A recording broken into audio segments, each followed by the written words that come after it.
Hello, everybody, and welcome to Rose City Politics. It is March 17th, St. Patrick's Day. Looks a bit different this year, but it's one of those weird ones because this is like one of the first anniversaries that we've had in COVID quarantine, which is weird looking back on like, oh, what did you do last St. Patrick's Day? I didn't do anything last St. Patrick's Day. And now we're doing that again. So I'm really happy that like vaccines are now really, really close by. My dad's got his appointment because, man, I don't know how many of these like COVID anniversaries that I could deal with, quite frankly. It's bleak. But anyways, thanks for joining us tonight. On that note, our regular panel tonight includes, of course, myself, John Lidke. We have Doug Sartori coming from, I mean, it looks like it could be Hobbitville, but I mean, I'm not seeing the Shire there. Where are you? Appropriate to today, St. Patrick's Day, I'm in a field of clover.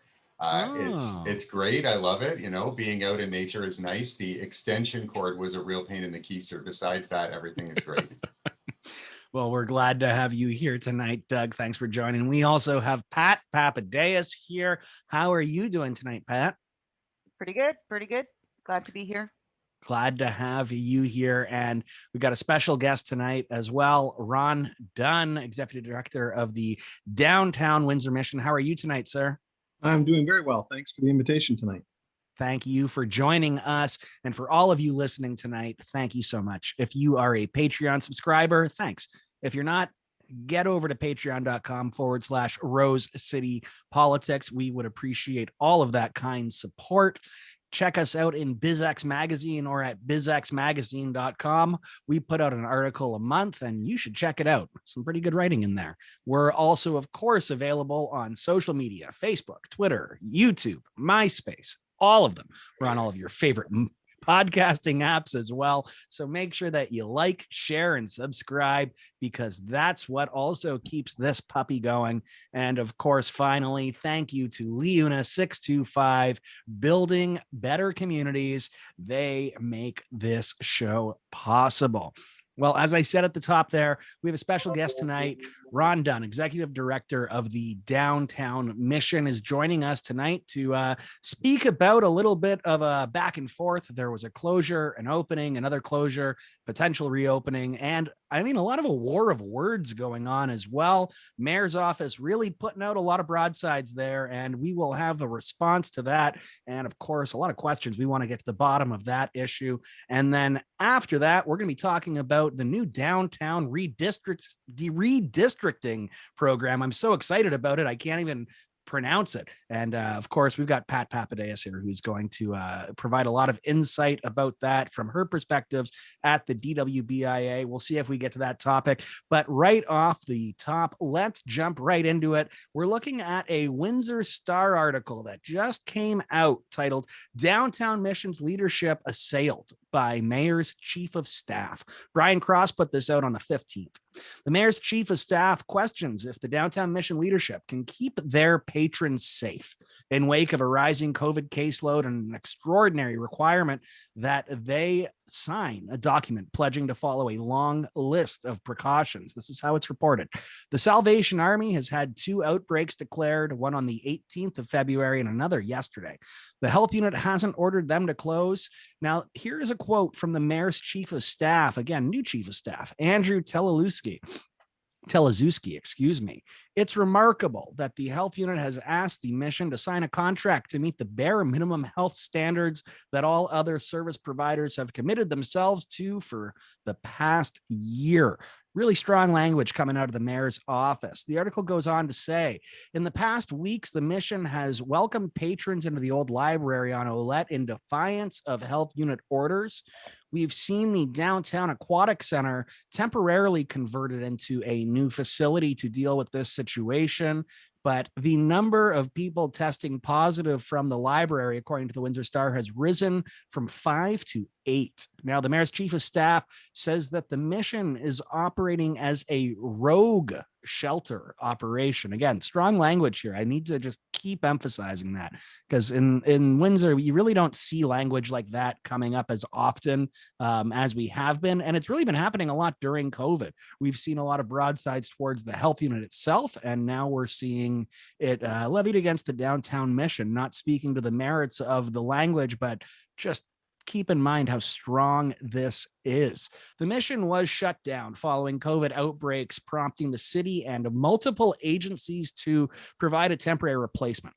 And again, last week, the health unit sent a letter of understanding, which committed to following 29 public health precautions, a condition of reopening.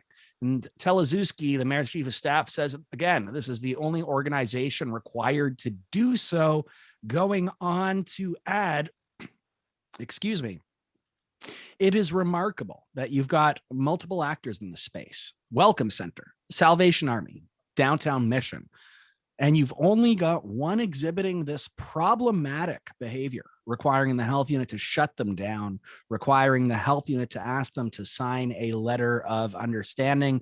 And again, this is language straight from the Star, reporting from the mayor's chief of staff. So Ron, we've had a pretty good relationship over the past number of years, whether it be in a reporting context or a professional context. We've engaged back and forth a number of times. In light of this really strong language, I really just want to give you an opportunity right now, just respond to it. We've Sure. got a lot of questions that we're going to want to ask of you, but I don't think it would be fair to just repeat that without giving you the opportunity to, respond and let us know what's right, what's wrong, and maybe what's different from when this article came out a couple days ago. Sure. Well, thanks again. I do appreciate that. And I've always valued the relationship as well. So I'll just start off by saying, dictionary.com, the word assail is to attack vigorously or violently. That's not some behavior I would expect from the mayor's representative, the mayor's office. However, that being said, I think that there's a number of inaccuracies and maybe exaggerations. Sensationalizing the mission's outbreak seems to be the choice that our mayor's office is making through Drew's chief of staff, Mayor Dilkin's chief of staff. So first of all, I'll say this: the health unit did not close the mission. We decided to vacate our properties for the 850 Olette property. We did that way before we got an order from the health unit. The reason why that decision was made is because I was in meetings with the health unit and the city for the past year, pretty much on a weekly basis, sometimes multiple times a week. When it came down to it, we avoided the outbreak, unlike the other shelter named, but we avoided an outbreak for 11 months. Salvation Army is on its third outbreak. So we avoided it for 11 months, not because we threw caution to the wind, as it might be suggested. We did it because we followed health protocols. The reason why we got a 29 point document is because I asked for clarity, because quite frankly, I was getting different responses at different times from different people, all from the same organization. And not that it was wrong, it just everything happened and changed so quickly that I don't think the health unit themselves each person was giving us different answers, right? And that's in city meetings, so it's not like it's just me saying this. We were told we didn't need masks at all. A week before my outbreak, we were told we didn't need gowns, right? So these are things that we needed clarity on. This 29-point document, it says things like, and I'm sorry, I could have sent it to you guys in advance, but it says things like, your hand sanitizer has to be between 70 and 90% alcohol. Well, okay. There's nothing in there specific really to the mission or things that we had allegedly done wrong. I think that sadly, the mayor's office message was trying to say somehow or imply that, we somehow did something wrong, which led to an outbreak.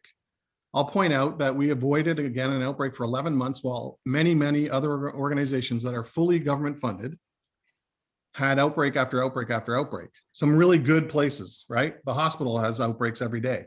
That's not because they do anything wrong. It's because we're in a pandemic. So I'll just point that out.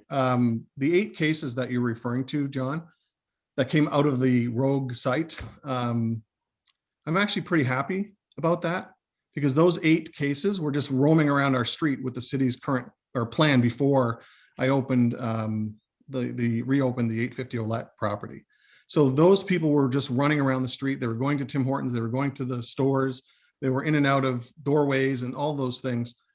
Do I believe for a second that they came into 850 Olette, caught it, and then, within 4 days we were out of there? and they had it. No, I don't. I don't believe that for a second. I think, again, that's the mayor's office sensationalizing something that just isn't there. Okay, well, you can spin anything. so yeah, I want to get into, I guess the politicization of it Sure. as you're referring to it, but just let's put that aside for right now. When we were talking before earlier, just now, you said that they didn't force you to shut down. I had a business in the downtown core, higher limits, and the health unit didn't force me to shut down. But they did threaten a $50,000 fine to the owners, $50,000 to the staff, and $50,000 to our patrons. So I guess, did they threaten anything like that to you that caused you to make the decision that you did? Again, it's not a force, but No, not at all, John. Actually, I was in a meeting with the partners that are at TSAC now and the health unit, and I said, look, if this is my decision, because nobody could make a decision. There was no decision being made. So I said, if this is a mission decision, then we will choose to move to the library. This is the first time, of course, right? So we moved, that decision was made. We moved on Family Day. And the reason why that was made is because obviously the 850 property is much larger than our two old properties. It's no secret, we've been trying to get out of our current locations for a couple of years now. Moving to a larger location, I felt was safer for our clients, our guests, so that they could actually have enough room to be socially distant, and we didn't have to, kind of enforce it. How do you enforce social distancing in a very small spot, I guess was the point, right? Okay, so we've done it. We did it for a year, but with the population changing and the obviously outbreaks and other shelters and the second wave and talks about a third wave and all those things, I made the decision to move to 850 Olette the first time. The second time, after we had closed, I was part of that, right? Well, I should say this. I wasn't part of the decision to go to the aquatic center, but once that decision was made, I lent our full support. 100% of my frontline staff went to work and is still working at the TSAC, as it's called. So that cooperation happened, but on the Friday when the bus pulled away, there was an immediate problem. First of all, not everybody was on that bus.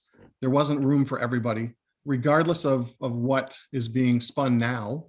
I have provided you with documentation that shows right from inside the TSAC, with the aquatic center, that there was not room for everybody. And so I acknowledge that I took part in that I helped create this vacuum or this void in the system.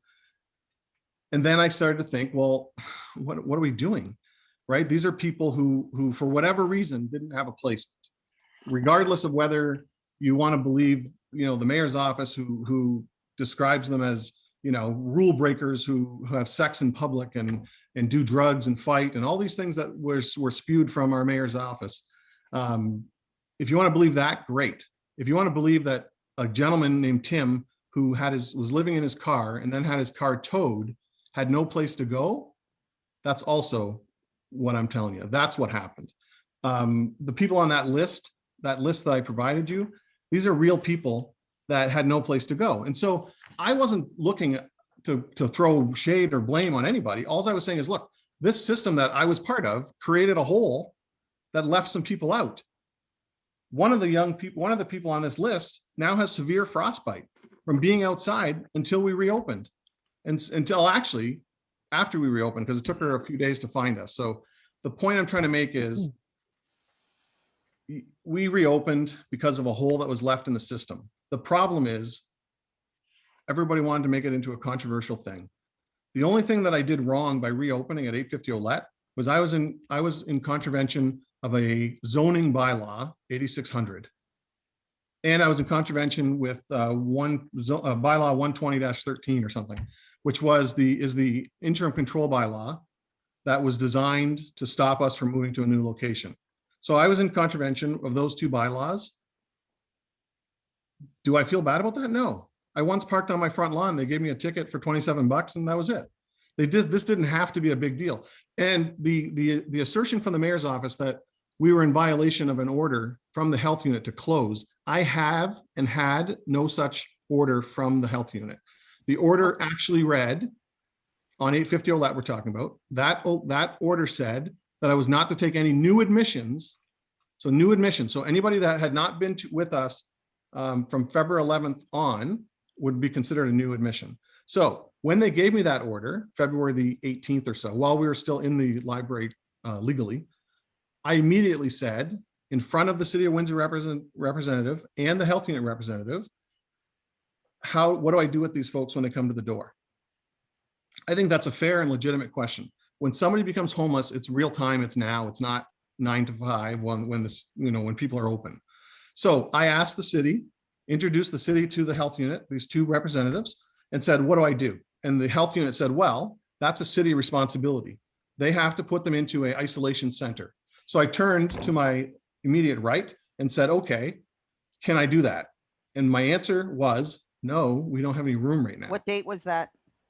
That was on probably the 18th, Pat. So prior to February, yeah, I guess, right? yeah, 'Cause yeah, we're not in February. March. Yeah, yes. Okay, I'd like to, actually, I've got the wording of the order here. So Sure. according to the paper, assuming as it's correct, and, Wow. I'll go with the quote. I mean, I heard a sales is probably the wording of the newspaper. So sometimes, as you know, Ron, we have to distinguish what the paper says versus what people are saying. Sure. But I've got Rob Hindy's report here dated February 22nd. And of course, that headline, if we're going to go with headlines, is health unit shuts down downtown mission. That's the wording. And I appreciate your making a note here and distinguishing between the Victoria Avenue property and the Ouellette Avenue 850 Ouellette being the former library. But this is, it actually gives it issued that the Windsor Essex, medical officer issued a section 29-2 order for the downtown mission. And say what you will, whether you agree or disagree, whether it was a sailing or what motivated the mayor's chief of staff. I think it's accurate that when he says no other organization, and rightly so, by the way, in my opinion, in the sense that there have been outbreaks. You're right. We are in a pandemic. So I don't think that's the issue we're really talking about. It's how that was handled and the surrounding circumstances. Here is what the quote is. I have issued an outbreak order for the downtown mission to ensure that all appropriate measures are in place to mitigate the risk, which of course is his job, and I don't think anybody can fault for that, and to mitigate the risk of the spread at the shelter. And we can talk about that. We're not going to get anywhere with the he said, she said on this, but there are certainly others who are saying that the staff, and I'm just going to put it out there, and you can deny it, but the conditions at the mission, maybe because you said it's a small space or whatever it is, that there were definitely issues around PPE, around safe distancing, and others as we know them to be about no stickers on the ground, people not wearing masks, and other issues. In any event, leave that for a moment. This order requires the continued closure. This is the quote from the order. The continued closure of 664 Victoria Avenue. So you'll agree with me that that is a closure of the Victoria site location in Windsor, and that the site located at 875 already closed voluntarily by the mission. So they recognize that, already voluntarily closed by the mission's leadership earlier this week. As well, the order in place allows for continued temporary operation at the 850 Ouellette location, formerly the City of Windsor Library, for current guests only, restricting anyone newly seeking shelter. So that's in the order, and you've acknowledged it. So here's my question to you. Did you allow and take in people at that location that were not within the confines of this condition, new people? Yeah, and I think that that's been well acknowledged. I said when she handed me the piece of paper that I could not comply with number 2 of the order, which was no new admissions, unless the city could provide a spot for them to go.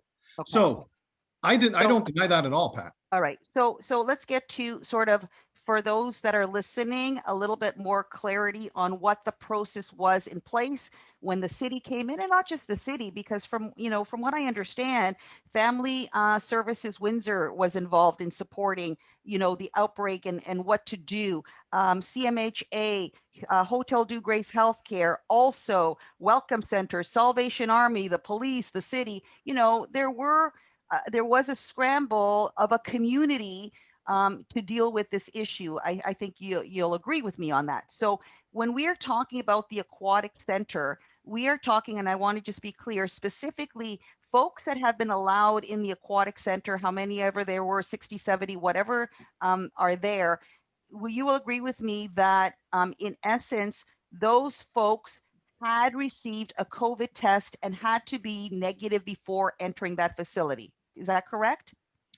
Well, they were in isolation at the isolation center, one of the two isolation centers But first. I don't So, want yeah, to confuse people because the isolation center is different than the aquatic center. Agreed? right, but they had to go there first before they could go to the aquatic center. Understood. So I just want to be clear. Yeah. The people that were allowed into the aquatic center, not the isolation center, but the aquatic center, were folks that had to have had a test, and that test had to be negative.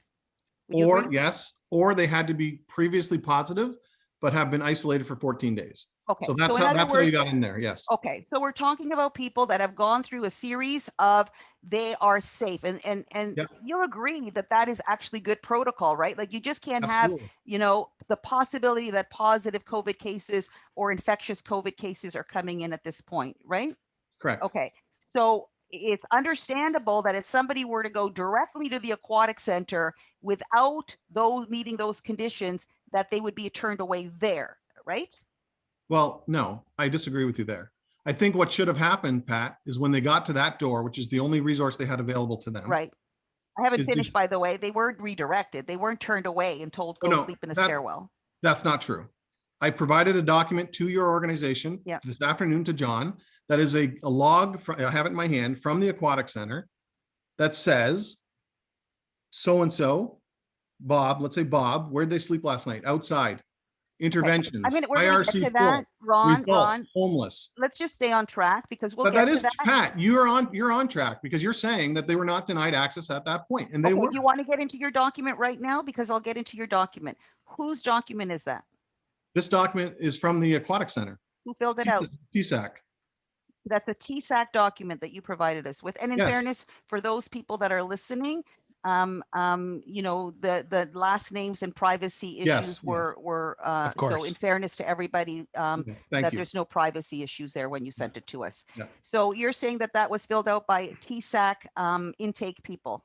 Correct. Some of whom are mission staff, some of whom are from those other organizations that you referred to. Like, I don't know who wrote what, but there is a collaboration of people working at TSAC, including my staff. I And so this find is- it very curious that that is a TSAC form, and I don't have it on me, but I will try to pull it up simply because the questions, and I am pulling it up, ever had COVID? There's no question here about testing. So isn't the whole point that one of the conditions is that if they've either had, as you mentioned, there's a protocol there that includes whether they've had a test? Why wouldn't that be on this form? Well, that's a fair question, Pat, but I didn't develop the form. The city of Windsor did, or somebody, one of those organizations that are in this partnership did. But I'm telling you that this is directly from their logbook. So whether the questions are right or wrong, I don't know. But when I looked at this and I saw people sleeping outside at a friend's house, that's okay. The one that got me the most was on March the 6th, somebody sleeping in a stairwell. The intervention was the IRC was full and the result was homeless. So I don't for the- understand. I'm sorry to interrupt you again, but again, I want to just make sure that we're really clear that we're talking the same thing. My Okay. understanding is that anyone that was, first of all, this is the aquatic center that you're saying this came from, not Correct. the IRC. So the aquatic center was telling people that could not enter the IRC, the aquatic center, that they needed to do the things that either they had to do. And that meant going to the IRC. Were they not redirected to the IRC? And why wouldn't it be the IRC that would, and by the way, the mayor's office has said no one was turned away after the first few days, or at least my understanding. Listen, I don't know where you got the document, and I'm not, you know, I'd really like to see I know where I fill got that out. document. Well, you know, maybe we need to ask someone from TSAC to come down in terms of what that document is. And I will take it at face value that you're saying it came from there, but that is in contradiction to what our information is and what everybody is saying, that when somebody, for whatever reason, is not let into the aquatic center, it is for a reason, and they are redirected to the IRC. And the IRC is putting them up in a hotel. And you yourself said later that no one was being denied after, and that's why you changed your mind, right? Pat, What I'm saying to you is when they appeared at TSAC, the Aquatic Center, which is the only place they could go in the middle of the night or whenever, even during the day, it's the only place they could go. So once they were there, the staff there would either call IRC or already have direction that it's full. So the only other place they could go, if they went to the Aquatic Center, they'd be sent to TSAC for isolation. That is the plan that was in place. The problem is, or the challenge is, that it was underestimated. So, and what you're saying now is that after the first few days, the mayor's office has never recognized that at all. They've said at no point I am was saying anybody maybe ever it turned happened in the away. first, I don't know that it happened in the first Okay, few but- days at all. I'm just saying that in the process of a transition, I can see how there could be communications issues. In fact, I can see how there could be communications issues just, even now. But Let me can I jump in here for a second, because I mean what's been created here right now is a real stark line, right? And it's nothing against you, Ron, at all, but you've got the mayor's office and the administration saying like one thing, and you're on the complete opposite side, and there's no light in between. So one of you is saying, and I don't mean to put it in these terms, one of you is saying what's right, and one of you is saying something that else is. And you've provided us with this log. I guess what stands out to me is, I mean, like, were you allowed to share this log with us? Like, I mean, how are we seeing this log?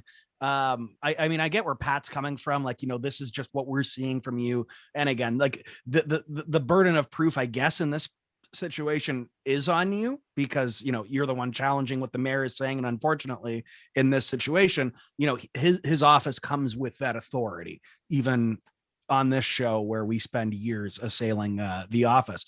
But I guess it's just, I guess, can you help shine some light in between this gap that we have where there is no light whatsoever? Well, John, I think that, okay, if you dismiss the documentation that I showed you and say that perhaps it's falsified or somehow it's fake, then I guess there is no proof. The reason why I offered it to you is to prove that clearly from the mayor's office. Well, I don't think anybody was suggesting it's fake. Like, Well, I really don't think that. But as Pat said, we'll take it at face value. So let's assume for a second that that's all we can do. The people on this list, who I know personally, were refused entry into TSAC and had no space to go, according to this sheet, to the Aquatic Center, right? The Aquatic Center. The Aquatic Center. The Aquatic Center and TSAC are the same. Let's be clear what we're speaking about. Like, TSAC is the Aquatic Center, just so that we're clear, because there are two sort of things happening, and that's what I want to get to in terms of that process. I don't think where the breakdown is of the process. Sure. We haven't broken down what TSAC stands for. So if you could, that'd be great. You know what? We love our acronyms in the city, so I really don't know. Temporary. I believe it is temporary, possibly emergency, but I'm not sure. Shelter. Correct. Center. Okay. I think that sounds right, Pat. Okay. So thank you. The point is, the Aquatic Center, we'll call it just for clarity. Yeah. The Aquatic Center is the place where people who, as Pat pointed out, who have been previously cleared or are positive but have gone through their sheltering, their isolation period, where they were to go. That is absolutely correct. The IRC, which is the Isolation and Recovery Centers, of which there were two, one for AGRA and one for not. So the process is this. Even when we were still open, we would call over to the IRC and say, hey, I've got so-and-so here. Is there room? And yes, there was, or no, there wasn't, depending on the day.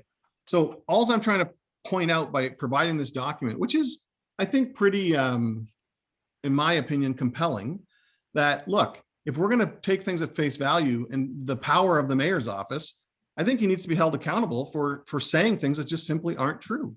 Here's a document that proves that he got in front of everybody, his chief of staff, and said, at no time did we deny entry to anybody. Everybody who wanted shelter has a place to go. That was not accurate. And that is the premise of which I reopened 850 Olette. So if the premise is, for a second, if you just allow me, if the premise is that we created accidentally this void for people that became either newly homeless or for whatever reason were not part of the system, we created a vacuum or this hole. And the mission on over the weekend, after the Friday after we closed, and everybody allegedly went to a shelter, the new shelter, or the Aquatic Center or the IRC. The very next day, according to this sheet, there was a number of people who had nowhere to go. The next day, I sent out 3 emails to all of the, or 2 emails rather, Pat, to that Mhm. list of people you sent or said. I sent out 2 emails, and then I called 3 times to the cell phone that I was given as the emergency kind of after hour call anytime number on Sunday. I got no response. And I'm not saying that's out of malice. This isn't me against the world. For whatever reason, I got no response. Maybe it was Sunday and somebody needed a day off, and who the hell can blame them? But my point is, I got no call. So my next call was to my board chair to say, look, I got a list of people with nowhere to go. I want to reopen. Do you support? The answer was yes, and we opened. This could have gone away that Monday afternoon. Monday morning, when I spoke to my city person, they could have said, okay, Ron, send us the list and we'll get them out of there. Let's get them to a spot. That did not happen. Instead, this contest somehow erupted that I don't want to be in, but somehow I am. And so all of the language around being rogue and all those things, that's not my language. That's that assail language, that assault on our leadership, on our motives, on why, you know, how come we're getting this letter from the health unit and all these things. First of all, that didn't come from me. All I wanted to do was house people in real time that needed emergency shelter. If my wife kicked me out at 2 a.m, I've been married 30 years, it's entirely possible, I would need a place to go. Yeah, Right? but okay, so I'm going to comment on that. Sure. But my understanding is that the mission is there to help those experiencing homelessness, which that would qualify, and people in poverty, and there may be some other issues as well. Sure. So I know that other places, you know, we're going to get to this, I think, in a minute, but other organizations, those that operate under the principles of housing first and things like that, look at, you know, what is it that we can do for this person right now? And frankly, Ron, I'm just going to suggest that if that happened, knock on wood, I'm hoping not, but that you would be able to afford a hotel or a motel or some other shelter. That, in other words, when we say that something is an emergency homeless shelter, it's going to be for cases of emergency, but otherwise, as a community, rightly or wrongly, whether we've handled it well or not, and maybe if nothing else, this is bringing a spotlight to it of how we respond as a community to what is truly an emergency for those that are experiencing homelessness as an emergency and not as a long-term solution. This is not a solution to the problem, and I think we'll agree to that. But I just want to get to the process, so at least be fair. And you know what? You're on the RCP show, so I can assure you we've done more than our share of being critical of the very mayor's office and mayor's office that you're referring to. So, but we're going to be fair in this sense. My understanding is, if somebody were to present themselves, including you tonight, at the aquatic center, you would go through a intake protocol that would tell them whether that you are a safe person to put in with those other people who are already there. And I think we've already established that that is a good protocol. Now, if they weren't, for whatever reason, they didn't have a test, they didn't have, they could not, they may have said symptoms, who knows what other reasons, that this is not a person that we can let in, then my understanding is that they would be directed to the IRC. And again, I understand what you're saying, but let's just be clear.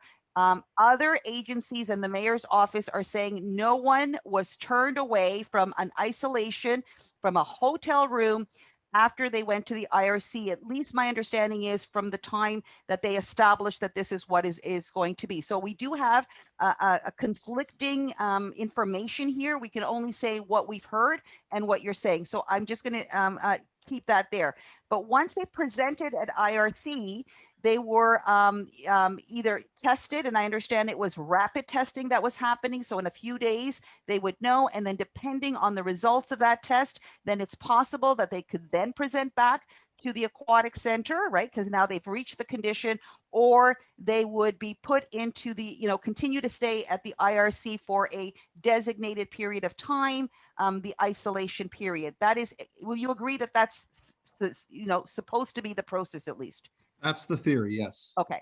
So I'm going to ask you a question about how many people were housed, whether we use the words rogue or whatever, even though some of them may have been new in contravention of that order, at the library before that you stopped that facility. So between the time we reopened as the rogue shelter you're talking about? Yes. Okay. So I think we had a maximum of 32 on So our highest night. At one time. Yeah, I'm Yeah. just going to ask you straight up, Ron. sure. And while you say that you're glad that those people that were there, the 8 that tested positive for reasons that they weren't in the Tim Hortons, they may not have been in the Tim Hortons or in the 7-Eleven or Wherever, whatever, yeah. but they were in your facility with other people that they may have infected. And I'm not saying, you said that you don't believe that they were infected there, but you don't know if anybody else could have been infected there. No, I do not. But neither does the mayor's office, who alleges that they caught it there. Well, So I'm not saying that they caught it there. I'm saying that they put others at risk. sure, yeah, they did absolutely. But they were wearing masks. All my staff that worked it were wearing proper PPE. They were very separated. There was 32 people in 33,000 square feet of the first floor of the library during that time. So listen, was there a risk? Yeah, hell yeah, there is. There's a risk going to the Walmart tonight. You know, you guys are not in the same room because of the risk. But the risk of being outside, and as I said, one of the people on this list now has severe frostbite. There's risk built into experiencing homelessness. There is risk. And as Dr. Ahmed himself said, you know, COVID is maybe not on the top of that list of things that harm you when you're experiencing homelessness. So I don't apologize for reopening. I don't. I apologize, in fact, only for not thinking of it in advance that we were going to create this space, this hole, because we could have addressed it in advance. Had we sat down together in advance to discuss the plan of moving people around, we could have had that conversation, but we didn't. This was decided for us, and then it was advised of us, of this group of people who are here to help. So, you know, as for your comment, Pat, I just want to roll back a bit, where you referenced a number of agencies that are housing first focused. We follow the housing first focus plan ourselves. I chair the Windsor-Essex Alliance to End Homelessness. We participate fully in all of those things. So we understand and appreciate that an emergency shelter is the last thing we should need, but it's also the fact that we haven't had affordable housing, you know, investment in our city in 35 years. That's led us to be who we are and where we're at. The emergency shelter review, which the city is so quick to report on, indicates themselves that 2 out of the 3 shelters in our city are not low barrier. We need to be low barrier to entry. So if you don't want us to exist, stop creating reasons. If you don't want to reopen a shelter in the middle of a pandemic, then do it right. And then I wouldn't have had to do what I did. Let me say this, and maybe you need to verify whether this information is true. And I believe that it was the city's, I think, Yelena Payne. In any event, I read somewhere that at least 20 people that have entered the aquatic center have moved into housing. So these are people that came from the mission and have now moved into housing. In one particular case, Ron, there is somebody that had been at the mission for years, and in a matter of days, there was housing found for them. How is that possible? I'll tell you how that's possible. The Windsor-Essex Housing Development, or the corporation, I forget what they're called, they had 50 units that they took out of inventory that they've suddenly magically put back in. So I'm not saying there's not good work being done, Pat, and I'm not saying that we're the best at it. We housed only 50 people last year. That's not a great number for me. The year before it was higher. It depends on the year, depends on the person, depends on what they're willing to do or not do. But to blame or to say we didn't do enough, listen, I'll ask everybody in the city to get off their ass and do what we're doing for one day. Come out of the mayor's office and spend some time at the mission. Actually get to know the challenges. They're seeing it now at the aquatic center, right? And I'll point out too, that the city put out a report, the Home Together Windsor Housing and Homelessness Master Plan for 2019, that says the number of households experiencing chronic homelessness in 2018 was 168. And after all the money and all the agencies and all the horn blowing that you're talking about, we're now at 342. That's a 45% increase from 2018 to 2019. So when they're pointing back at me saying we're not following the housing first protocols, are you kidding me? This is their report. They've spent millions and millions of dollars. I've got a small budget that I begged for. Listen, I don't find a reason at all to defend the mission's actions. We've done the work that nobody wants to do. We've done it basically by ourselves with no support or very little support from the city. Their emergency shelter. I know that others want to jump in, so I'm just going to ask two last questions, and I'm going to pass the torch for a little while. Here are my two. You said the city, but we know that there have been funds and dollars that have flowed from other levels of government, primarily the federal government. Can you share with us in terms of the pandemic year that we've experienced in the last year, how much in other funding has flowed from other levels of government directly to the mission? Sure. So I think that's an interesting point too. And it speaks to the point that I make about truth from the mayor's office. So he's out there saying $1 million was given to the mission. The city gave us $1 million. No, the federal government gave us $578,000, which is still a truckload of money. I'm not complaining, but it's not $1 million and it's not from the city. So again, manipulating words is, you know, we can all do that if we want to, but the facts are. Yeah. In addition to the 575, there was also additional funds for PPE. Am I correct about that? No, that's included. So the 500. Were there additional PPE? I think that there was another value of PPE that came through. Nope. We received for 2020, $578,000.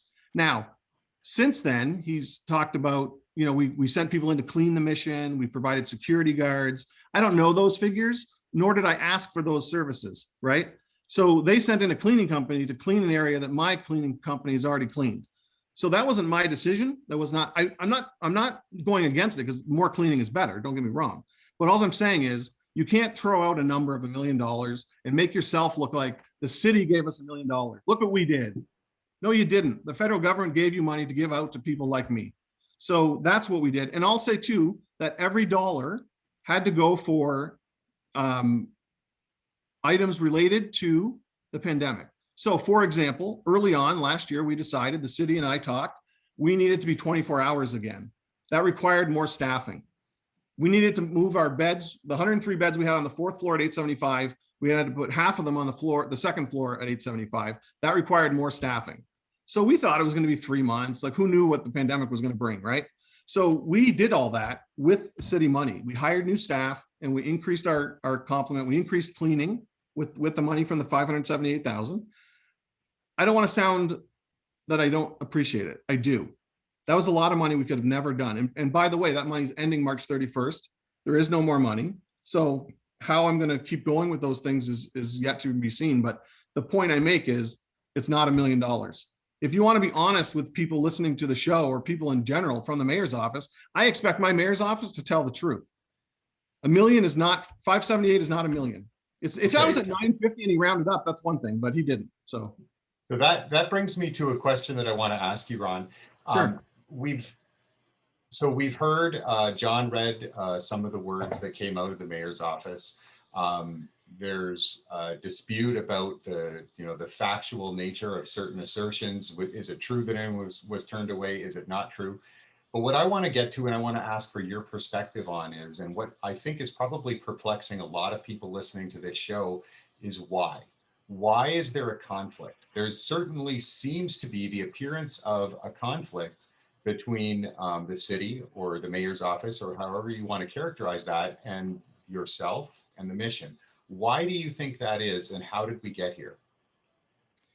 Boy, Doug, I think, I have an opinion, but I have no, my opinion is that the real estate deal gone south, I think is the root cause. I don't know that for sure. Nobody will ever say that, but I don't know what else it could be. There was lots of things, the mission has been on our own forever, right? Since 1972, just doing the work. I push for things that make people uncomfortable. I voice opinions that make people uncomfortable. John, when you first started talking about marijuana in a city that hadn't legalized it, people did, you made them uncomfortable. I think that I represent a population that is sometimes underrepresented and certainly underheard. And so when I question the mayor on a decision publicly, he doesn't like that. Who would? I wouldn't like it either. I get that. But the challenge I have is, if we make this personal, then it's just wrong. It's wrong for the people that we serve. And I say we serve. I get along great with Yelena Payne. I get along great with Debbie Cerconi and all the staff in between. We have no problem. Do they like everything I say and do? I'm sure not. I don't want to put words into their mouth, but we're professional with each other. I respect what they're trying to do. I hope that they respect what I'm trying to do, even if they don't like my methods. So my challenge is directly with the mayor's office. And I've said it before, I'll say it again. Mayor's offices expire. So there'll be a new election. We'll get a new mayor. Council has changed. We've seen a lot of changes since council has changed over, right? I keep saying this, Doug. I don't want to be this controversial thing. I sent John a copy of our plan for McDougall. That plan is dead right now because of stonewalling and stalling. Now, nobody will admit that. They're all saying out loud that we're trying to fast track it, but it seems to be going really slow. Consultants. So we want to talk about that, but let's stay on this right now, Ron, because well, I only to prove the point, John, that there is a problem between us and the city. Yeah. Some city officials, I won't say the city, some city officials, it doesn't have to exist. The mission, according to the Emergency Shelter Review, plays a vital role in our community. Whether you like me or you hate me, I don't care. I don't care. Pat and I have locked horns many times. I still like Pat. We can still be professional. Well, right? Here's the thing. I totally agree with you that liking somebody is, I've said that many times on the show in terms of this mayor and in terms of his office. So that's maybe one thing that we will agree with, regardless of whether we like a person. We all have a job to do. I think that, however, what the job is and whether it's serving the community and where there's criticism when you have a high profile situation, is another one. And in fact, I do want to say, Ron, that you continue to say, oh, take a tour and live in our shoes and walk in our shoes and all those things. And I respect that you take that position. But, just because somebody isn't there every day, that isn't an angel and, all those things, doesn't mean that we don't care about these issues in our community and that there aren't other organizations and how we work cooperatively to see those solutions. You are not an island. You are not an island. And we've had this debate and I won't go into it. I mean, our issues have been my role on the Downtown Windsor BIA and the businesses. And we know that, the corresponding impact that we all live in the same community. And so, you don't own, you might run an organization that's there to serve a purpose, but you live in a community and we all serve our constituents, if you will, our members, our clients, our guests. But at the same time, we also live in a broader society, and ethically speaking, all those things matter. So I think we all have a right to sort of talk about these issues, whether we're working them or not. So I do want to point that out. Yeah, I'll be the first to admit I'm no angel too, Pat. And I don't disagree with anything you just said. I think Ron Dunn 2 years ago fighting with the library thing is different than Ron Dunn today. I heard loud and clear from people like yourself who are not so quiet, but other people as well have said, look, you have a greater responsibility to the greater community. I've acknowledged that publicly. I've apologized to the mayor and to council and to anybody who would listen for my role in how the library deal went astray, for my role in the downtown challenges. But I stand firm in that, look, if we're not an island, then stop treating us like an island. And I've said to the mayor's office, if you're not going to help us, stop hurting us. Do you know, the only thing we got from the city prior to this pandemic fund is 10 free parking spots, which they up and took away. And now I write them a check. Other shelters are fully funded. I'm writing a check for 10 spots on a lot that's underutilized, except for the Saturday, the market. Are you kidding me? Right? All I'm saying, when I say, Pat, about come for a tour, I'm basically trying to say, come and get to know us before you judge us. Right? That's what I'm trying to do. I'm trying to actually mend fences, despite what people want to think. And listen, if mending a fence means bowing down and just accepting whatever comes from the mayor's office, that will never happen in my lifetime. Ever. Well, I don't think anybody is suggesting that, but the battles haven't just been with the mayor's office. The battles have been with residences and businesses, and this is not exactly not correct. Well, the whole "you may not help us, but you are hurting us" actually rings a bell about what good neighbors are, and then we go back into limited resources, and suddenly we're talking about funding. Now, when you say you want support from the city, are you suggesting that you want funding from the city? I just want to be clear, because I also know that one of the things that, for example, if we take a look at the Welcome Center, when you go to the Welcome Center right now, the women that go through the Welcome Center and the clients that go through there is very specific data about what comes out there, how long they've been in, whether they've been there before, et cetera, et cetera. A lot of these things are not transparent from your organization. And one of the reasons Also not true, Pat. Also not true. All of that information, all of that information is available. I've been asking the city for 5 years to put us on the HIFIS system, which is what everybody else across the country uses. For 5 years, I've been trying to get it in. Now, in their defense, just before COVID hit, we were trained on it. And then of course, COVID hit. So to those types of things you're talking about, let's talk about that. The guests that go to the Welcome Center are the same guests that come to the Mission. They get kicked out of one, they go to the other, back and forth, back and forth. If I were to ask the Welcome Center right now whether any person, because I heard you say that not only has there been no room in the IRC, but there were other times when you were overflowing that there was no place to put folks. And so if I were to ask the Welcome Center today whether at any point in the last year or even in the last 2 years anybody was turned away from a temporary shelter from the Welcome Center, would they say the same thing you did? And that is that there were times that was the case? Well, I can't speak for them, Pat, but I can tell you this. There's people on this list that were outside that were our clients of the Welcome Center. Well, so I'm not going to go to the list. I am going to say this, however, that, if I walk downtown, whether it was this year in the COVID year, Ron, or if it was 2 years ago or 5 years ago, and you yourself have said this in a previous conversation where you said, Pat, you can't assume that I can control and I'm not responsible for everybody that's downtown. So in fairness to everyone, I'm going to leave the list aside. But anybody that presented themselves to you personally or came when they knew that you were operating, and let's go with the language that we've already been using now, whether we like it or not, the rogue shelter, you cannot presume that it was because they were turned away. It's very well that they just didn't want to go there. And would you agree with me that there are people that are not going to want to go to certain places and not use the services that are available? And that's just the way it is. Would you agree with that? I would agree with you, Pat, with the caveat that when people presented at the library during the rogue period, we phoned the IRC and the TSAC. We actually had a list of people at the TSAC. We would phone the IRC to see if they had a spot there, and they did not. So I agree with you mostly. As far as everything else goes, look, the Welcome Center is a great organization, no doubt. Each bed costs $44,000 a year.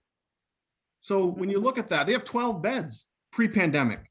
So yeah, it's easy to avoid all these conflicts and challenges. I'm a 103 bed shelter, Ron, with nothing for anybody. And they're in. Look, I'm not an expert on the Welcome Center shelter. I do support that organization and all of that. But I mean, I'm not here to compare, nor do I think that we have to. It's not a question of what's better or not. What I'm saying is there are other organizations, and that's my first go-to to see that, that there are other organizations in the community that provide similar services. And why is it that there's two, a bit of a different? There's two others that are not considered low barrier shelters. Not by me, but by the consultant that the city paid for. We are the only low barrier to no barrier shelter. I'm going to ask a really hard question right now, Ron. Sure. How welcoming are you to the trans community? They're welcome anytime.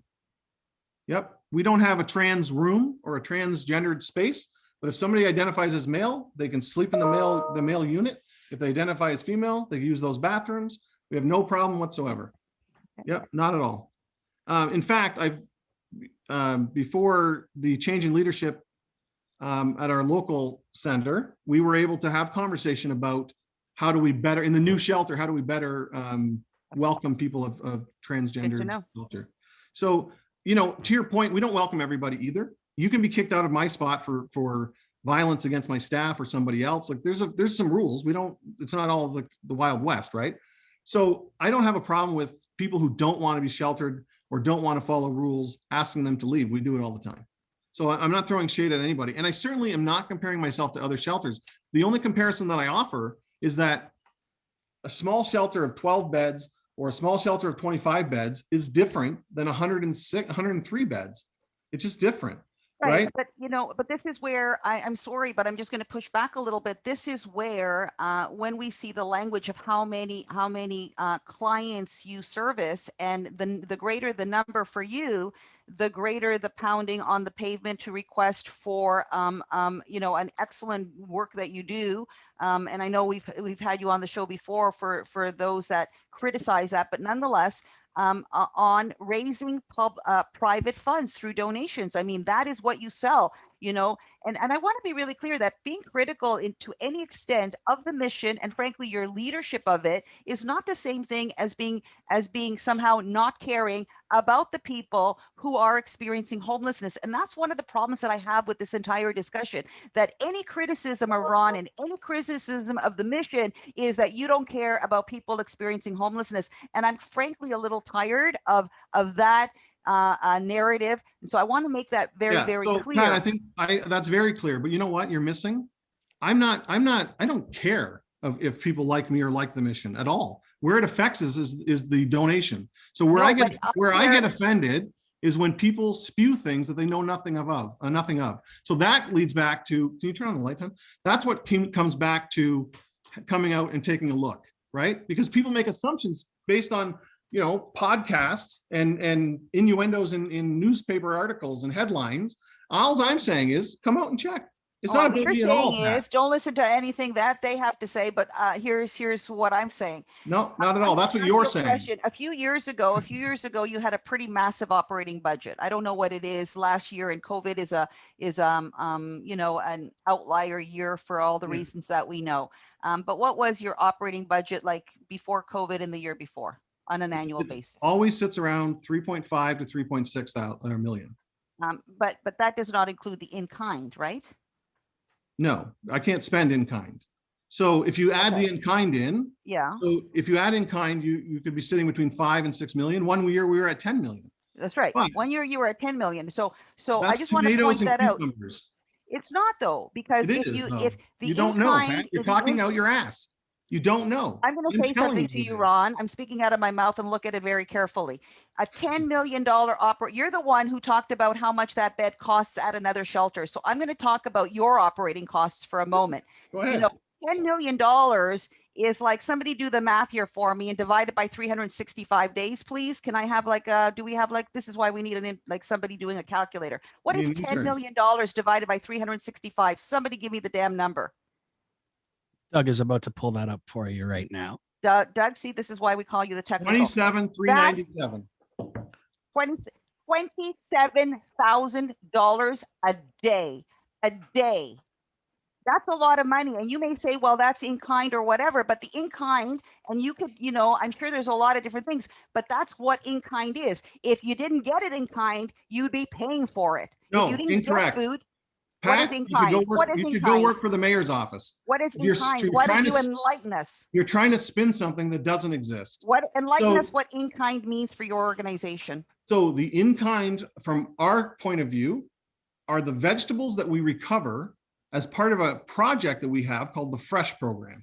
We drive out to the county, we pick up 1.5, 2 million pounds of produce and other things, Costco, Kentucky Fried Chicken, all those things, and we redistribute it at a cost to us to almost 70 other agencies. So your point of 27,397 a day, I can't pay staff with tomatoes. I can't pay hydro with tomatoes. I can't pay for the city's parking lot, my 10 spots with tomatoes. I would like to, but they will not allow it. So what you're trying to do is confuse this, Pat, by saying we have $10 million. Well, let me jump in right now. I'll stay with 6 million. Well, it's actually 3.5. let me jump in for a second. I mean, we've obviously got some passions flaring right now, and that's good. We want this kind of conversation, but let's keep the personal stuff aside here. And Ron, I mean, and this is on both sides. I'm criticizing you both right now. Pat, I love you I'm to not the death. one who mentioned my ass. No, that didn't happen. That's fair. But I guess my point being right now is we're just asking these questions, right? You might be on the defense right now, Ron, and I get that. But I mean, if there is this ambiguity, and if this is coming from the panel, primarily Pat, because she's been holding the mic now for a good 35 minutes straight. God bless her. She does great at it. What does that say then about this ambiguity that it exists in the community, that, we do our best to try to keep up on all of this. Lord knows we do.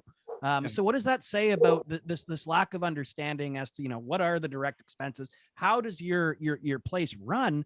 And I guess, the sympathetic cue to leave you a little bit of a softball on the ending here, as well as what does it say about what more the city needs to be providing, not just in terms of direct support to you, but, do you think they're doing enough to provide for the homeless, generally speaking? Well, I think that the mayor's office was not very concerned about homelessness until the pandemic. So if there's a silver lining, this is it. As far as the ambiguity that you're referring to, that doesn't exist. It's being created by people who are talking that don't really know what they're talking about. So just to say, my books are completely open. They're online. You can go and read them anytime you like. We're third party. We have a finance and audit committee, and then we're third party audited by Hyatt Lassaline for the last 20 some odd years. I want to say BDO last year, and Baker Tilly this year has been appointed. But my point is, this is not like I hired my cousin in their basement to audit our books. These are reputable national and international audit firms who say that we're doing everything properly. So Is this there veil that's there, it doesn't exist. Your cousin may not have audited the books. I'll ask you another question. Do you have family that is on staff at the mission? I do. Yeah, my wife works 1 day a week as a graphic designer at Charities. She does not report to me. She's like 5 levels away from me. So, and just so we can be clear, Pat, we went out for quote, just to do our newsletters 4 times a year for an outside firm would cost 4 times what my wife makes. So that's not a secret either. It's just not. No other staff. And that's the only family member that's ever worked for the mission? Of my family? Yep. Yep. It's the only family member. Now there are, like I have somebody who works in my food bank whose son is our driver. So there's other family members that work there, but from my family, yes. And also I report to a board. Like, I have spending limits. I can't just sign checks and hire family and give raises. And, all of this thing goes through a process that you guys are probably better understand than some because of your involvement in other things. But this isn't the Ron Dunn show. There's 13 people on a board. I think that's a really good point. I do want to point out, however, Ron, I didn't have a lot of time for research, but I looked up how you describe your position as executive director, as CEO on LinkedIn. And I thought it was really interesting, and maybe you may want to change it if that's not the case, but it says, sure. Reporting to the chair of the board. Yeah. I am responsible for the day-to-day operations of the mission. Do you report to the chair of the board, or do you report to the board? Well, Pat, again, wordsmithing is you're a lawyer, so good for you. But what I'm saying is, in that LinkedIn report or whatever you want to call it, I report through the chair to the board. Obviously, the board of directors is a whole. The chair is the head of that board. So do I have to call 13 people at a time? No, I call one. I have an executive board, like how boards work, Pat. So I do. If there's a financial issue over my spending limit, then I have to get a permission from from the executive if it's between board meetings, which are monthly. So I have a very, very engaged board. I don't know what to tell you. It's if people don't like it, they can ask for a seat on the board. It's open every year. Let's stay on that topic. On the topic of finances, Ron, the downtown mission reported a pretty substantial operating deficit in 2018 and 2019. Roughly $1.018 million, about $1.25 million in 19, if my numbers are correct. Are you still in deficit now? We're not, no. Doug, as soon as we announced the library purchase, quite frankly, March 18th, we saw donations start to dip. We saw politicians coming out against the purchase that they helped transpire. We saw a business community who was clearly not in favor of us moving on to OLET, even though we've already been there since 2016. But And it's a problem. well, it's not actually, Pat. But the only complaint I've ever had about 875 is from a neighbor who lives behind us, who said when they go out for a smoke break in the middle of the night, it's loud. So I moved them to the front, which is already loud. So there is not a problem there. But anyways, the point, Doug, is that I've forgotten your question, but The question is whether you're still in deficit. oh yeah, sorry. No, we are not. We did not have a deficit in 2020. Now the statements are being audited or have been audited. They've not been released just yet till the AGM.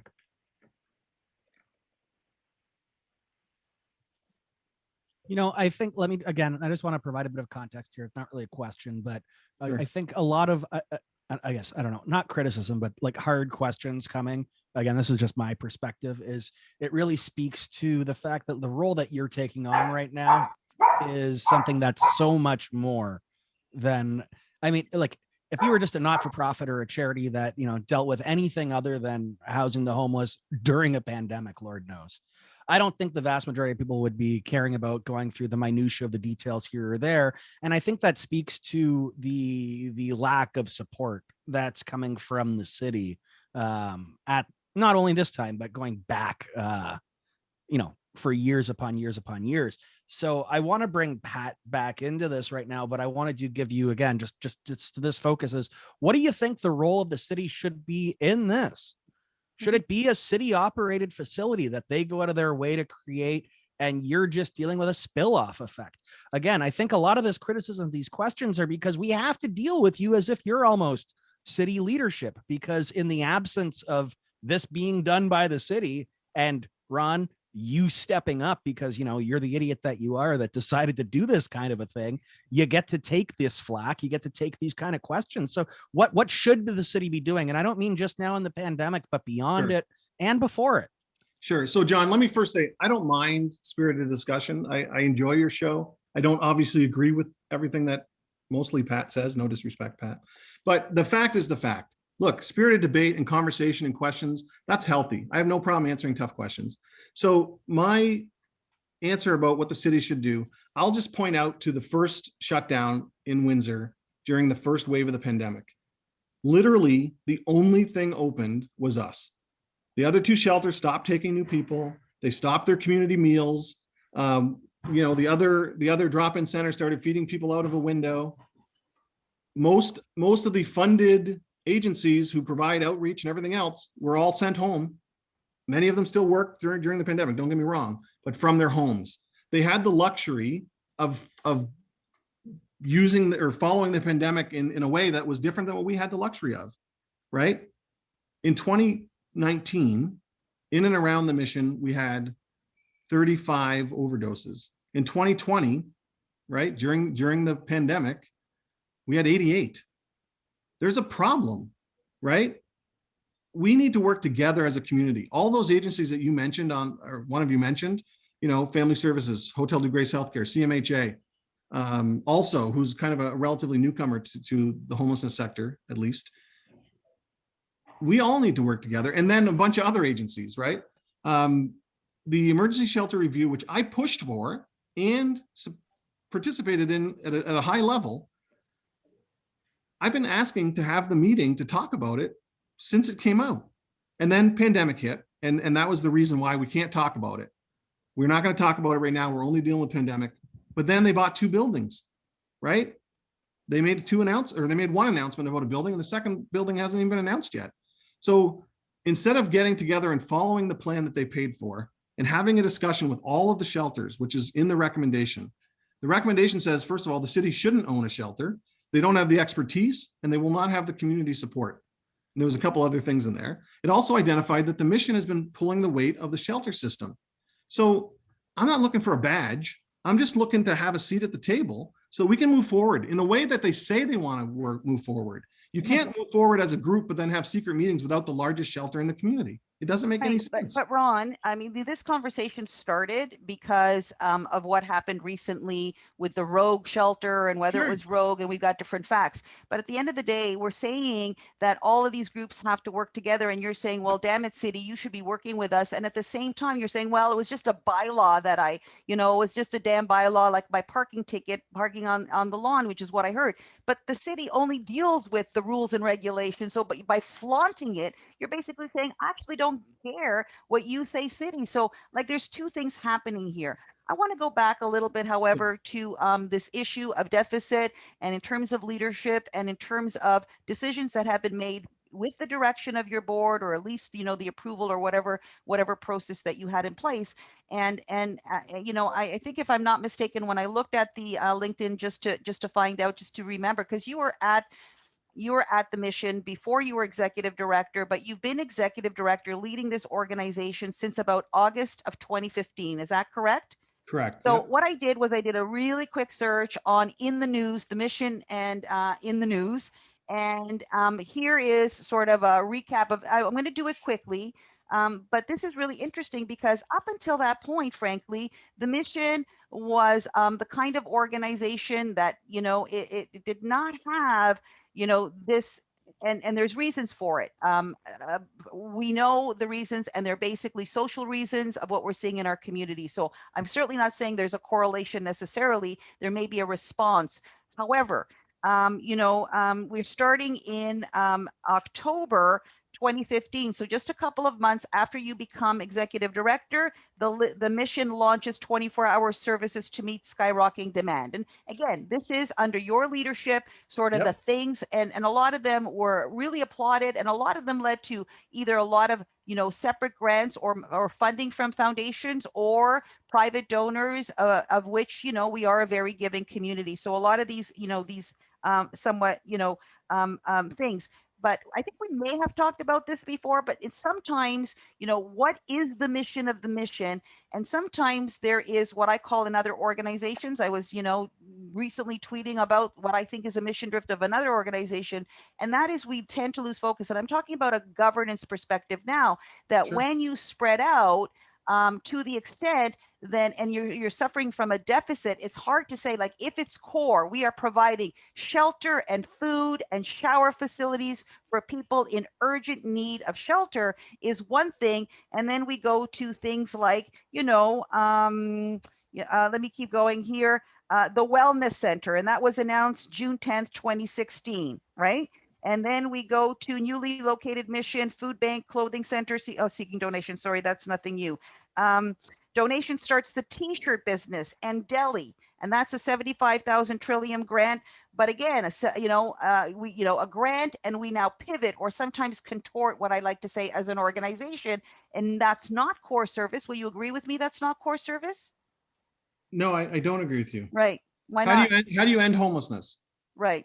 You provide a home. How do Is you your role to end take people out of homelessness? poverty? Okay, so this is really important. Let's be Sure. clear. Is your role executive director of the mission and the mission to end homelessness, or to provide emergency shelter services for those experiencing short-term homelessness?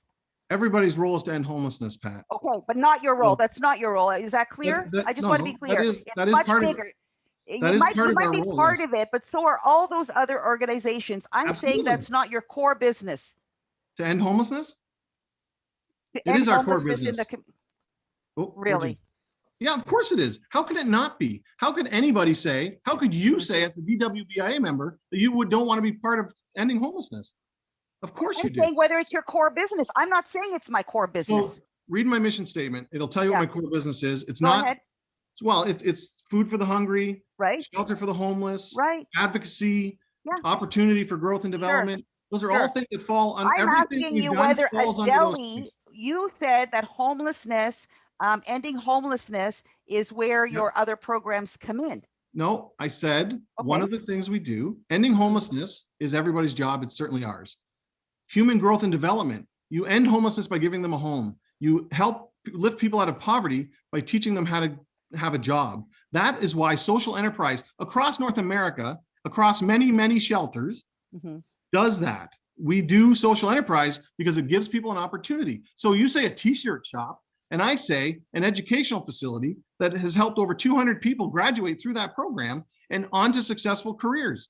I'm not suggesting that it is not a good program. I'm So asking is that you mission drift? whether No, it's because your it fits. business. It's your business. In other words, Well, you know, it clearly is because we're doing it. well, is it, so we can keep going. The dental services, Ron, like we're saying that you're the one who doesn't want to partner with other organizations because there could be other organizations that are running that are way more experienced on enterprise skills training. And there are other organizations that could provide dental services. And there are other organizations that could be running produce. In other words, you know, if you're going to build an empire and you're going to be pounding the pavement for grants and public subsidies, then maybe, you know, you're also going to let it slip on the core business that you're running. Maybe you should seek a seat on my board, Pat, because listen, everything you're talking about is moot. Everything that we've done has been approved, it's been funded, it's working. So maybe we shouldn't get into the recovery center that we opened. You forgot to read that. We opened up a recovery and wellness center funded by the haven't gotten province. there. I Okay, can but keep going. I point also is- understand that you welcomed the youth center back in August 10th, 2017. And I'm not sure if that's before or after they received some substantial funding from other foundations, including the Soltz Foundation, If you kept reading, yes. you would know it was after they lost all of their funding from the Trillium Foundation. That's What where about the they, Soltz that's where Foundation? they were funded. The Soltz Foundation provides a very small piece of that budget, which we appreciated, and we've since got 2 more grants from them. So Right. your point is what? My point is, Should we have the let the other Welcome day, Center they're just pounding die? the pavement because they're talking that their services are at risk. Who's pounding the pavement? Sorry. Well, I'll have to pull it, but I No, believe I saw just- something Let very me see what you quickly, said. you know, WECHU, you mean? yeah. Of course. Yeah. If we don't receive ongoing funding, then everything is at risk. I don't deny that at all. We are a funded agency based on the Well, kindness I'm of going to strangers. ask you what's more important. Is it the enterprise? If you're going to listen, you're And the let's one who's let's talking leave about, this wait a as the second. cap No, off. just a second. You're the one who's saying that, you know, you've experienced deficits. I mean, this is an organization who, you know, you kind of, sometimes you gotta, what are you going to let go? And I know you've made tough choices on what Yes, we you've have. let go in the last year, and I've seen that. But here we go. I mean, the youth center, for goodness sakes, would you consider that core business? Yeah, I would, because if I can So help would them, I. if I So can would help I, a by the way. child before they end up at the mission, that would be better for us, for them, for Right. the whole community. Right. And so So- I'm just wondering, So you maybe know, you can ask yourself if the t-shirt shop that you call it is self-sustaining. This year it'll do $350,000 a year in sales, Pat. Do you ask yourself that? No.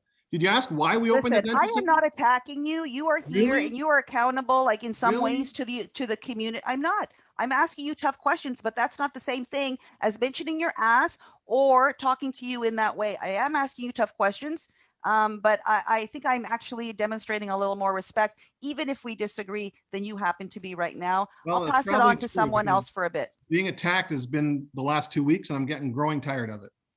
Well, and Sorry, I can definitely appreciate how, you know, these types of questions after the situation that you've been in, excuse me, for the past little while, it might feel like an attack, but I do want to again make clear, like this isn't an attack. These are questions that are just outstanding, and again, as I see it, the framing of it again, it speaks to the role that you're playing right now, and potentially as a lack of the services that are being provided more broadly than that. But I will take a break. I'm just going to mention the last one that's on my list in my pages. Pet Food Bank on July 3rd, 2018. I'll be back in a few minutes. So John, let me respond to the pet food thing, because I think Pat likes to stir it, but the point is the Windsor Essex Humane Society called me and said, hey, we run a pet food bank. We're having some challenges with doing that. So myself and the executive director partnered, and I said, listen, I won't spay and neuter cats and dogs, and you get out of the food bank business. So they give us the food. They provide us. We have not spent one dime or asked for anything for the food bank. It is a Humane Society program that we operate within our building for them because it's easier. It doesn't make sense to send people to Provincial to get dog food when they're on Olette getting food for their family. So again, it's easy to spin things. And that's the part that is frustrating to me. I'm sorry if I lost my cool, but this is, you know, I don't think anyone's spinning anything. And I think that these are just outstanding questions. I don't think it's that ridiculous. I got to agree with Pat here to a but we certain need to extent. ask responsible questions, John. What What is a pet Ron, food? What does a pet food announcement have to do with anything? If you read the whole thing instead of just the highlight, it has to would do tell with you something the that Humane Society runs listen. it. So I'm going to speak right now for Sure. Pat here because I know what Pat, no offense. I just want to do this one right now. I think it speaks to a lot of confusion about what the hell it is that you're doing there. I had no offense to you. And as you said, are these all things that are part to ending homelessness? Sure. If that's part of, you know, what the academia and the sociology behind it speaks to, providing different opportunities to provide better integration, whatever the nomenclature may be. I'm not speaking against that, but I think to a lot of people right now, it's a lot of money that's being spent, regardless of whether or not it's being recuperated or not. You know, it looks like a lot of money that's being spent not on direct homelessness services. And in the situation that we're especially in right now during a pandemic, I mean, it's just that dichotomy of the two. And Pat, I'm going to bring you in for the very, very last point, because we do want to shift this topic to the new facility that you want to be creating. And then we got to go, because Lord knows we've got people here that have been listening for 20, 30 minutes extra right now. I just want to point out, I mean, I think that that's the point. And frankly, whether, you know, there's other associations with other organizations, at the end of the day, I mean, you also have in that operating budget, I mean, a huge staff complement, and you are committing resources. Somebody has to coordinate, somebody has to, you know, do these things. So, you know, I think these are some of the eyebrow raising issues, you know, because you pivot to homelessness. And again, there is confusion between who is working together to end homelessness. And I'm not going to be here to be an apologist for the mayor's office or the city of Windsor in terms of what they've done to address that issue in the last few years. I think we will find a point of agreement there. But at the same time, you know, it's not clear whether that is your role. And most of us think of the mission as the emergency shelter, and therefore temporary. And therefore, to some of us, you know what, Ron, it doesn't make any sense when there are services that are being provided that frankly seem to prolong people's stay at the mission, or prolong their dependency on a system, or enable, including the very last thing where you now have a truck, and I'm sure it's revenue neutral because somebody gave it, and maybe they're giving you gas cards too, where you drive around the city and deliver, like literally cater food on the streets, or whatever your plan is there. This is not helping people through the housing first model that I understand it to be, which is, you know, working cooperatively with other agencies, so there are no gaps in services in the community, and getting people independent and on their feet. Do I think that there are people that are sleeping, you know, outliers of, you know, the 5 or 7 examples that you can provide of folks that we may never be able to reach, and never through the current services be able to work through a system? I'm sure of it, but I'm not here to talk about the exceptions. I'm here to talk about the general people who you mentioned. If something happens and you're kicked out tonight and don't have a place to live, that the mission is there for them. And, you know, regardless of whether they have pets, or whether they need dental services, or learn how to do something in a t-shirt shop.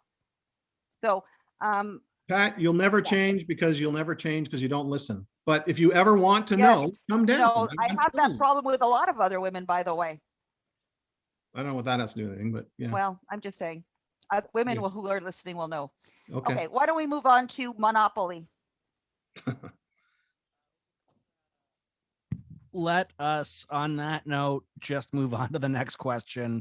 Last question for the evening. Ron, you said that the new facility that you're looking to have built on McDougall is in jeopardy. I don't know if you were referencing as to a result of what's occurring right now, or other external factors. Why is it that it is in jeopardy, and what are your hopes, and what can that provide? Sure. So it's in jeopardy, John, because the deal, the offer of purchase and sale has expired, because the process is just too long. We originally had a school on another street. We were told it was an inappropriate location. It's now a block away from what will become the new women's center. So, the challenge I have is we trying to find a spot that makes the most amount of people happy. The city process is a long and tedious process. Not because it has to do with the mission, just development in general takes a long time. So our deal has expired. That will cause our sale agreement on Victoria to expire at some point. We are trying to renegotiate, but the challenge I have is, we need for this to go forward. The mission needs a new home off of Olette so that everybody who doesn't want us on Olette can stop talking about it. They don't want us on Olette, they don't want us on Victoria. Then someone needs to help us get to where we're going. And that somebody lies squarely at the feet of the planning department at the city of Windsor. So you've commented in our notes that this is Councillor Bordeland's preferred location at the McDougall location. But are you suggesting that and I'm not suggesting you're suggesting, I am just asking the question, like, okay. do you think that there is anything undue going on in terms of the planning department or the mayor's office trying to stall it or derail it? Or is it just, we're in the middle of COVID and everything's slowed down and there's a lot of people that are building stuff, and like, I guess, and beyond that, what are you asking for? Are you asking for a little bit of, consideration, like, hey, look, we're doing a solid here, trying to help things out. Why don't you do it for us? We can always look a little bit of the different way when it comes to issuing permits, maybe granting a bit of an extension. Like, what's your take? Well, I'd like to hope and think that it's got nothing to do with stall tactics, but I don't know that. They said publicly that they're supporting it, that they're going to try and push it through as quickly as possible. Some of it's legislated from the province or maybe the feds, I'm not sure. Some of the questions they're asking us, the consultants that are working on this project, 65 years between them, they've never heard of some of these things that they're being asked to provide. Some reports that would be due at a later process or down the road, they're asking for now. Are they trying to cross their T's and dot their I's? Maybe. Tom Hunt, who's the top banana there in planning, has said that, they're trying to expedite the process. So I'm taking that at face value right now, John, to be quite honest. Sometimes it feels like it's going very slow and that it may be intentional, but I can't prove that. And honestly, I think that I trust Reno's comments that it is the preferred location, and that if we get through the process, that we'll have enough, we hope to have enough votes to do what we got to do on that location. Yeah, I guess, like what would be the impetus for trying to slow it down? I mean, in terms of the votes that councillors or the mayor could get here, I mean, there's obviously a lot of outstanding issues about having it in the core. We've seen that manifest over and over and over again. So moving it would be, I think, a positive. I mean, I've seen a few neighbors suggest they don't necessarily want to see the move, but overwhelmingly, I've seen a lot of, positive buy-in for the new location there. So I guess, do you think that, again, I'm not trying to suggest that anything untoward is going on in the mayor's office, but would you be surprised if there necessarily was, weird question, I guess, after, the situation with the library? I mean, you got two parties that aren't necessarily over the past number of years working on the best of faith. So again, I'm not trying to be negative here with the question, but I guess how difficult, I guess the question would be this: how difficult do you think it is to be working with them right now as a result of past actions? Can that be mended? And then I know Doug's got a follow-up that he wants, and then we're going to leave that for the night. Sure. Oh, no. Can it be mended? I think anything can be mended if there's will. I've offered whatever apologies that I could in terms of the library deal, even though I still maintain that I followed the law. And, did I take advantage of a law that was there in my favor to resell it? I did. Do I think that's bad? No, I didn't profit from that. It went straight to the land across the street, which gave me a plan B or maybe plan Z by the time this is all done. Can you tell us who it is? Who is what is? The library owner? Yeah, it's public knowledge. It's a guy just on the show. Yeah. He's out of Toronto, lives here with his partner. They own, well, he's not, sorry, his business partner and himself own a large grocery store here, and they are investors across Ontario, not just here in Windsor. They have a $116 million plan for the library and the surrounding properties, which include my properties on Olette, 875, 819 Olette. That's the corner of Elliott. If I move, they have a plan. They've already shared it with Councillor Borderland. I don't think it's not a secret. It's the catalyst is us moving. So I know that there's, Peter Valente has said that he's got a property that he's sitting on. He's waiting for our decision. So I don't think it's in anybody's best interest for us not to move. I don't think that I hope that the mayor's office is not, malice enough to stall something that's good for everybody because of whatever we feel for each other or not. I don't want to go down that road, John. I want to say that there's a long process, much longer than we were told it would be. And, again, taking Councillor Borderland at his word, which I do, he believes that this is just a process to make sure that, that we get the necessary approvals at the necessary time. It's just taking longer, way longer than it probably should have. And I'm sure if you get on your next show any developer, they'll probably agree with me that it's difficult to maneuver. And certainly I'm not a developer, so it's harder for me. Developers won't come on the show because Don has enough to say about them. What about the Victoria property? That's absolutely true.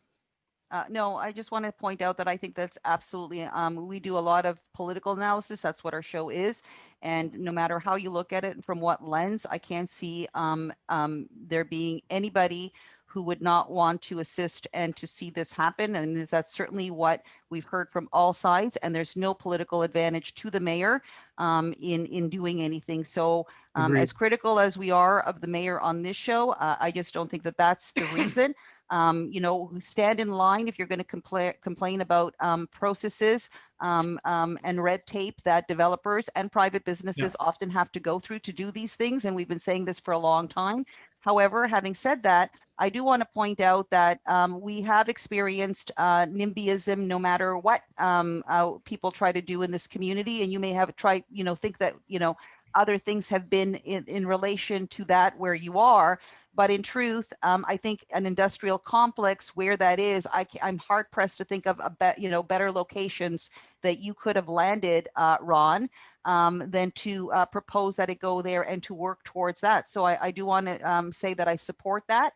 But I also think that the other problem is that whether they're one or two or three, we know that a few people who are against something, and there are a few in that area, could create a very big problem. So I could also see from a legal perspective that whatever requirements, and I don't know, but I'm going to assume that in many cases, maybe they are looking not at the short-term win for you to expedite, but expediting is relative. In other words, making sure that those I's are dotted and T's are crossed that you mentioned, so that actually later on in the process, it's not impacted in a much more negative way in delay by not having done things that would have been required. So I'm just going to point that out. And hopefully, you can hang on enough to see that process through because nobody thought it would be an overnight process and everybody's constantly have to be working towards getting it done. John, can we end the show? Because Pat's agreed with me. I'd like to end the show. I'm just one more question. My ass.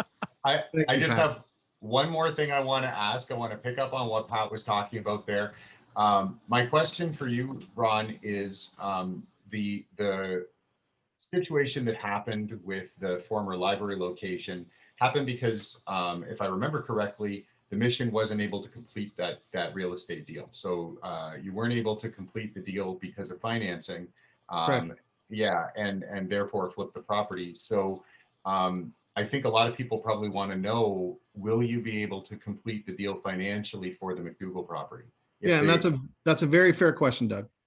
So, sorry, was there more to that question? No, go ahead. Okay, so the answer from my perspective is this.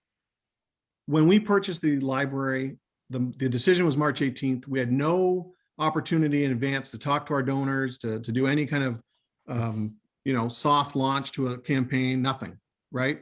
We stood up there, mayor put his arm around me, we made the announcement, Reno was there, the flags were waving, and then immediately on the 19th, we got no mail. Like you could literally see it from the 18th on.